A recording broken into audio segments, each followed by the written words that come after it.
Dnes sa skončila hra na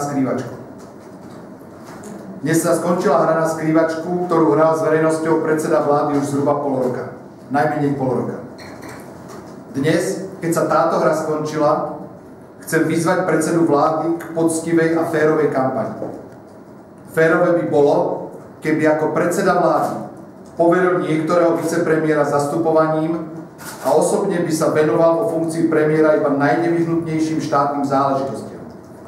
Nebolo by správne, aby paralyzoval činnosť vlády tým, že ju bude používať ako nástroj svojej osobnej volebnej kampane. Namiesto vládnej propagandy z úradu vlády poďme diskutovať pred občanmi a hlavne s občanmi.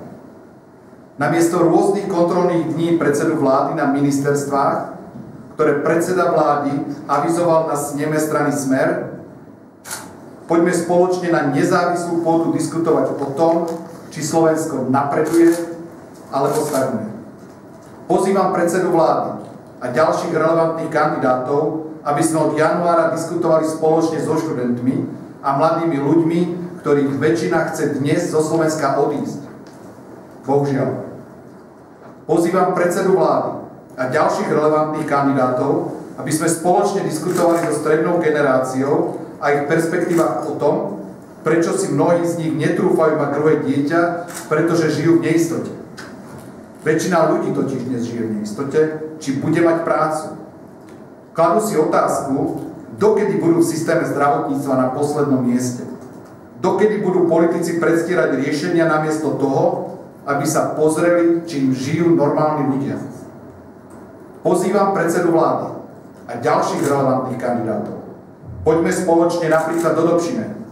A tam sa môžeme zhovárať, kde je naša bieda, prečo štát na každom kroku len predstiera riešenia a keď má pomôcť, nepomáha.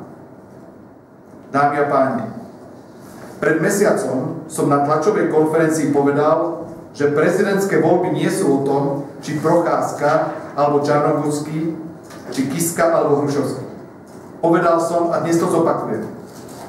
Hlavnou témou prezidentských volieb bude, že každá vláda potrebuje protiváhu. V kampani bude reč o rôznych oblastiach a tak je to správne.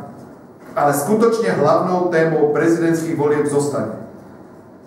Dostane vláda protiváhu, ktorú dnes nemá ani v prezidentovi, ani v politickej opozícii. Či bude prezident stať za občanmi a na ich strane, alebo bude len predĺženou rukou niektorej politickej strany. Predseda vlády dnes oznámil kandidatúru na prezidenta vraj mene stability. Predseda vlády si stabilitu predstavuje tak, že jedna politická strana ovládne všetko, od prezidenta až po riaditeľa nemocnice. Predseda vlády a kandidát na prezidenta by nemal strašiť občanov nestabilitou, lebo stabilita je o riešení reálnych problémov a nie o rečnení.